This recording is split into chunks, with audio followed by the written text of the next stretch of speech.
Hello guys! So for today's video, magme-makeup tayo. Tapos meron ako sa inyong ichichika. Uy, bully ako nun. And nagsimula ako na ng grade 2. So meron akong kaklase nyon. May kaklase ako niyan na sobrang niya.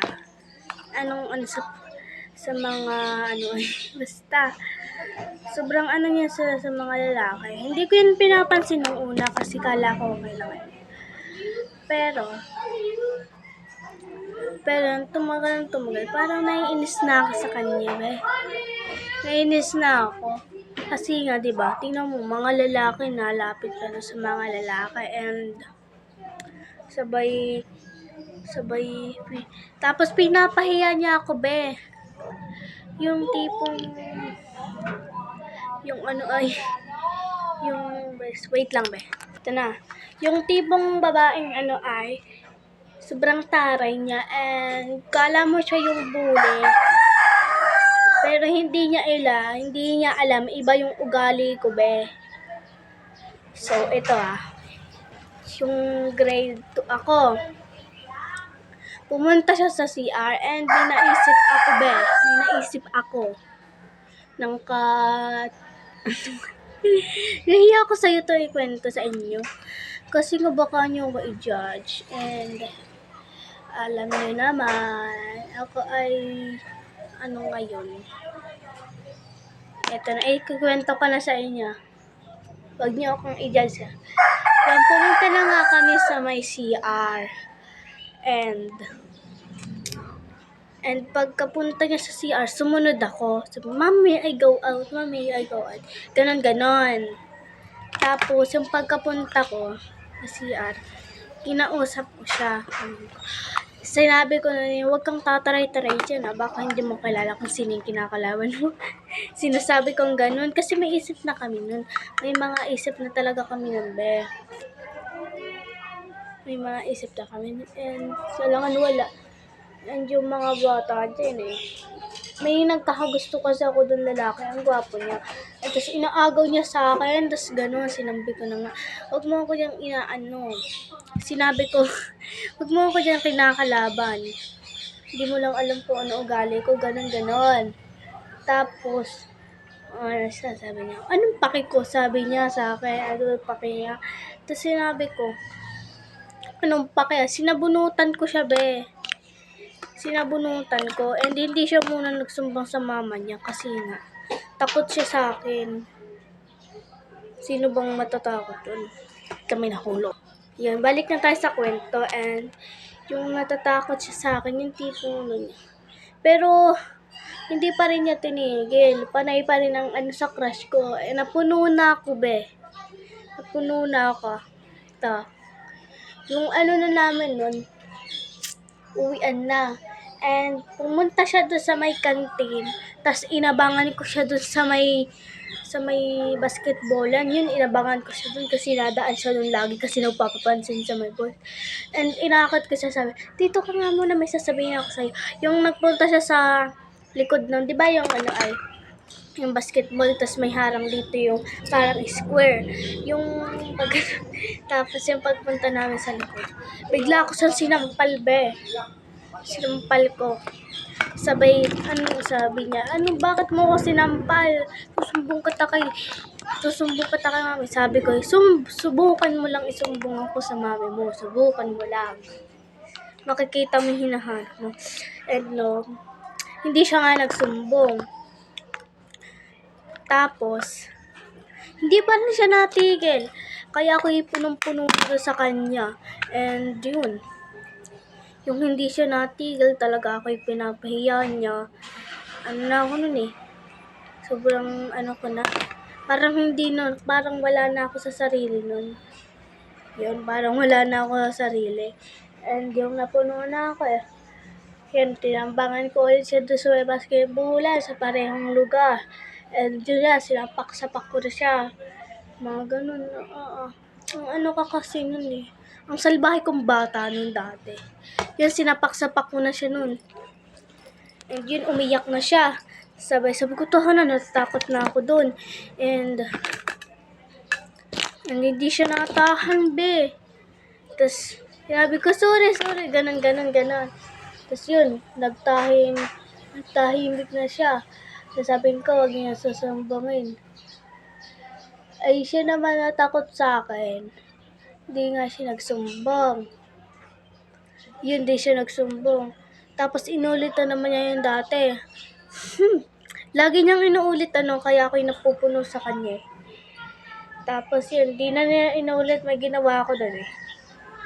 Tinambangan namin ng mga kaibigan ko noon. Tipong talagang tambang. Pinagsasabunutan namin ang kawawa nun niya. Sasabi niya, hindi ko na uulitin. Lagi niya sinasabi. Pero kami, hindi ko talaga kami natigil. Talaga namin sasabi namin, uulit ka pa? Lagi namin sinasabi yun. Kawawa na talaga siya, be.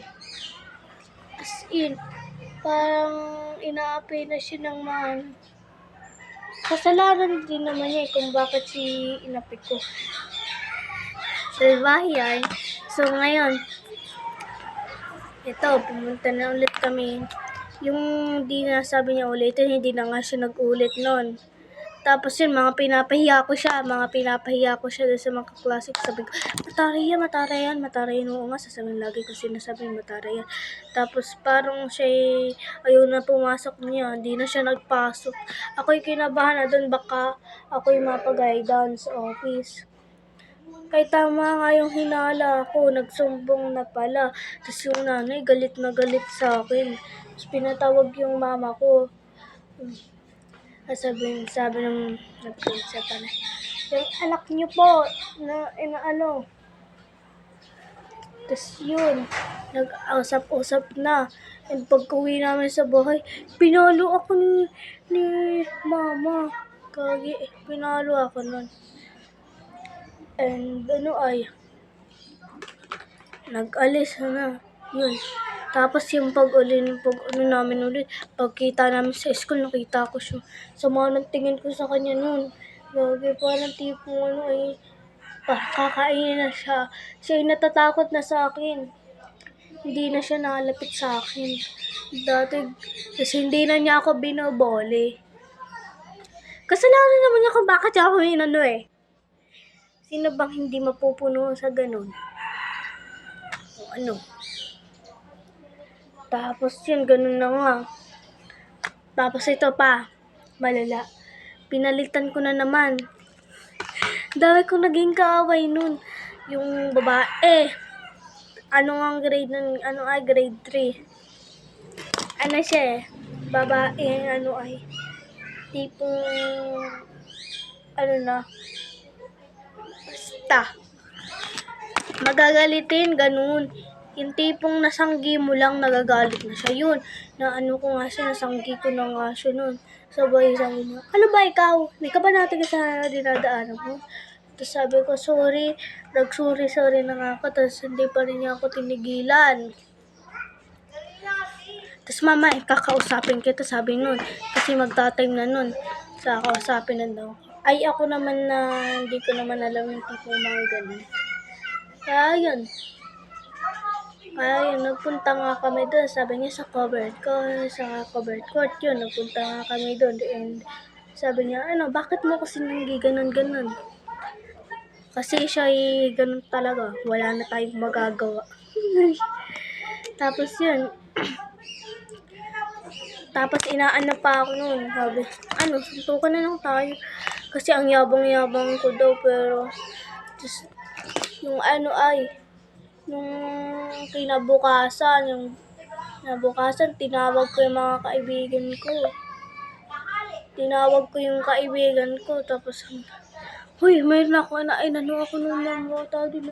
Inapak ako, ginanon ko. Sabi ko sa mga kaibigan ko. Tapos yun, sinabi ko sa ate ko. Yun talaga malala, sinabi ko ba.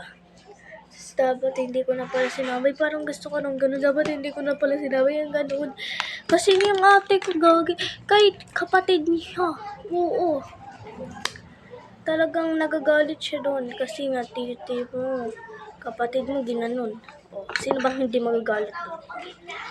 Tapos yun, sinampal ba naman ng ate ko kasi kami yung mga lahi talaga namin yung mga ganun.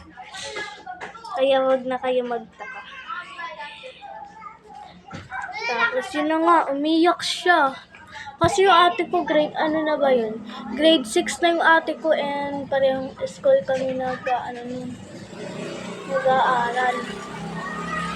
Oo, parehong school. Tapos yun, inano talaga ng ate ko. Tapos yun, tinumbangan pa ng kanyang awang-awa na ako sa kanya pero hindi ko magawaan sa kanya. Kasi yun na nga, sinabi ko na nga, wala na akong magagawa doon. Lipat tayo ng pwesto. Wala na akong magagawa doon. Ay talaga. Sabay, nag-iyak na siya yung bata. Nag-iyak na yung babae. Nag-iyak na yun. Pinuntahan yan, nagsumbong sa magulang. Pinuntahan kami. Sabi, sino dito na nangkat sa anak ko? Sino daw na nakat sa anak niya? Ako'y dun. Tapos tinuro kami. Tapos yan po, tsaka yung ate niyan. Sabi ko, pinaliwanag ko naman ang lahat, pero ang galit talaga ng magulang. Galit talaga ng magulang nun. Talaga hindi namin yung malilimutan ni ate. Diba yun, kinausap na nga kami ng ganun-ganun yung ate. Tapos pinag-guidance kami. Sabi, isa na lang daw, mapapalipat na daw kami ng school. Sabing ganun, mapapalipat na daw kami ng school. And nagalit yung mama ko. And ako naman, walang alam na ganun pala yung mangyayari. Iyak lang ako ng iyak. Sino bang hindi maiiyak dun? Yung aning katabay. Papagalitin ka ng mamang pagdating sa bahay nyo. Papaluin ka. Sino bang hindi maiiyak dun? Kahit kayo maiyak dun. Tapos lagi kong sinasabi, hindi na po mauulit. Ganun. Lagi ko sinasabi yun. Pero naulit na naman, be. Ito talaga mas malala. Kaklase kong lalaki yun. Yun naman yung target ko. Target line. Lalaki naman yun Yung lalaki yung siga sa amin. Tapos pinagkalat ba naman na ako ay na bully. Ay ako'y napuno doon sa lalaki yun. Kaya yun. Ganun na naman ulit yung nangyari. Sa kuya ko naman talaga. Di ko yun inaasahan sa kuya ko. Pinagsusuntok yung lalaki, gagi. Bagay kayo talaga, magagaling Huwag niyo na ituloy bagay na yun kasi mapapaaway lang kayo. Mapapaaway kayo. And yun na nga, balik tayo sa kwento. Lagi na lang ako napuputan. Huwag niyo na